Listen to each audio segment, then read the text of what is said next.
Mission 100% physical 2026 इस बार जो exam दे रहे हैं बच्चे उनके लिए मैं लगातार जो है वीडियो बना रहा हूं। तो चैप्टर नंबर 10 तक हम लोग पहुंच चुके हैं, 1 to 9 तक सारा बन चुका है, 10 तक पहुंच चुके हैं और पूरा चैप्टर जो है जस्ट आने वाला है। लेकिन किसी बच्चे ने पूछा कि सर जल्दी से बता दीजिए टैलेंट आइडेंटिफिकेशन, जिससे कि चैप्टर शुरू है।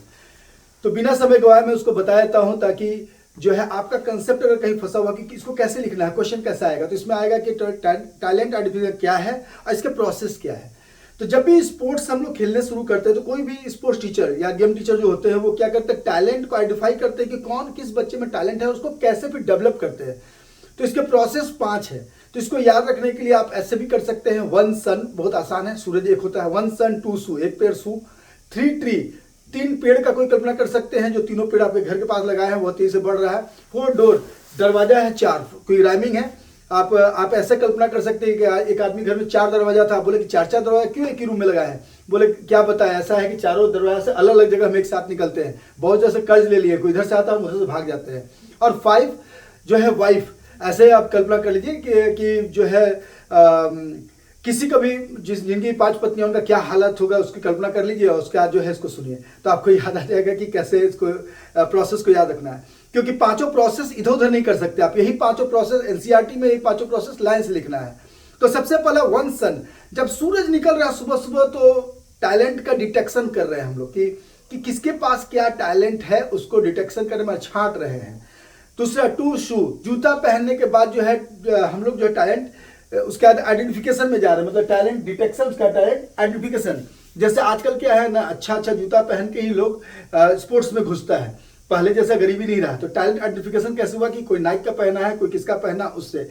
अब आप कल्पना कीजिए कि 3 जो है पेड़ बहुत तेजी से ग्रो कर रहा है, डेवलप कर रहा है, सुबह शाम पेड़ की तरह ऊंचा तक डेवलप करने का टैलेंट डेवलपमेंट। तो तीसरा प्रोसेस है टैलेंट डेवलपमेंट। चौथा जो है प्रोसेस 4 डोर, तो डोर से कल्पना कीजिए कि साई का टेस्ट हो रहा है या बहुत बड़ा जहां जहां एग्जाम का इंटरव्यू होता है, स्पोर्ट्स के लिए भी, स्पोर्ट्समैन के लिए भी, वो दरवाजा से घुस रहे हैं, may I come in sir, I am a sports person. तो 4 डोर, इसको स्पोर्ट्स रिलेटेड कर दीजिए और इसको सिलेक्शन के प्रोसेस चल गए। और 5 वाइफ, तो वाइफ का मतलब कि 5 जिनकी पत्नियां, उन्हें सारा टैलेंट जो है अपने आप ट्रांसफर हो जाता है बाहर, अपने पास कुछ बचता नहीं है। तो इस तरह हंसी में कल्पना कर लीजिएगा तो आपको याद हो जाएगा। अब मैं यहां से सामने से हट रहा हूं ताकि आप पढ़ पाए। अब 5 मुझे लगता है हंसी मजाक में याद हो गया। पहला क्या था, सन जब उगा तो टैलेंट डिटेक्शन शुरू हुआ, दूसरा शू पहन के गए तो टैलेंट जो है आइडेंटिफिकेशन हुआ, तीसरा ट्री जैसा टैलेंट डेवलपमेंट हुआ, 4 डोर चारों डोर से सिलेक्शन के लिए घुसे, और 5 जिसकी वाइफ होगी उनका तो टैलेंट सब ट्रांसफर हो जाएगा। अब इसका रियल मतलब क्या है, कैसे हम इसको उपयोग करते हैं, ये हम यहाँ पीछे देखते हैं, पीछे स्क्रीन पर है, ताकि आप इसको पढ़ सके। ऐसे हम स्कूल से रीड करें तो देखिए, सबसे पहले हम लोग बीइंग ए स्पोर्ट्स टीचर पहले क्लास में जाते हैं, क्लास में जाकर बोलते बेटा तुम लोग का ट्रायल है आओ, तो वो हो गया टैलेंट आपका डिटेक्शन, छाटे हम लोग। फिर जब ट्रायल देता है, जब हाउस वाइज मैच हो रहा, क्लास वाइज मैच हो रहा, तो वहां पर हम लोग फिर टैलेंट को आइडेंटिफाई करते हैं। आइडेंटिफाई करने के बाद उसको जब सिखाने शुरू करते हैं तब टैलेंट डेवलपमेंट होता है। उस डेवलपमेंट के बाद हम लोग स्कूल टीम में उसको सिलेक्शन करते हैं, और तब लास्ट में जो है उसका टैलेंट ट्रांसफर कब होता है, तो वही टैलेंट दूसरे से ट्रांसफर होता है, या वही जब जाते हैं हम दूसरे से स्कूल से खेलने तो वहां से भी टैलेंट एक दूसरे से ट्रांसफर होता है। अब ये सारा प्रोसेस को किताबी भाषा में था यहाँ पीछे, अब आपको याद हो गया होगा मुझे विश्वास है, किताबी भाषा में पीछे देख लीजिए। Process of talent identification and development is classified to 5 stages. ये एनसीईआरटी का है, इसलिए जब भी इसको लिखेगा कोई नहीं काट सकता है, सीबीएसई खुद इसको अपने साइड में डाला हुआ है और वहीं से मैंने कॉपी किया हुआ है।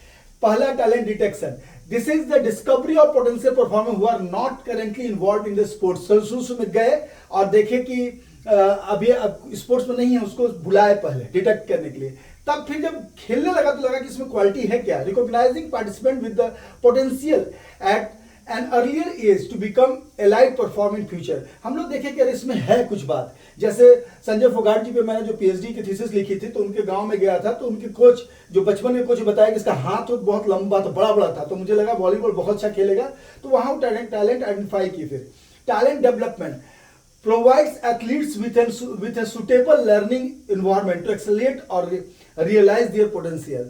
उसके बाद धीरे धीरे क्या कहते हैं, सुटेबल लर्निंग एनवायरनमेंट देते हैं ताकि वो और डेवलप कर सके। जैसे पेड़ को आप पानी वानी देते रहते हैं और सूरज का धूप भी लग रहा है उसको, तो धीरे धीरे ग्रो कर गया।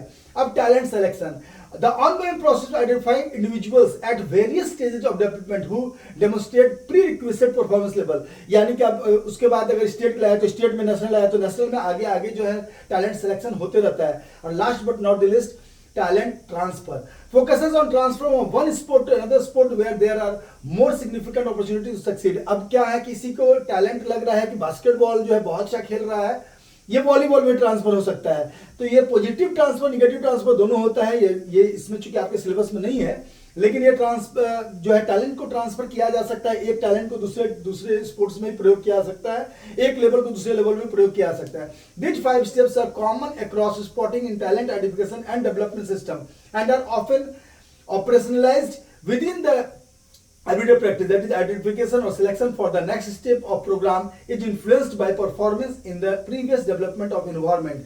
तो आप मुझे पूरा विश्वास है कि अगर सेम टू सेम ये लैंग्वेज नहीं भी लिखे तो अगर प्रोसेस सही हेडिंग देके लिखेगा और थोड़ा उससे रिलेट समझ गए कि वो क्या है, तो आपको पूरा नंबर मिल जाएगा। All the best for your exams.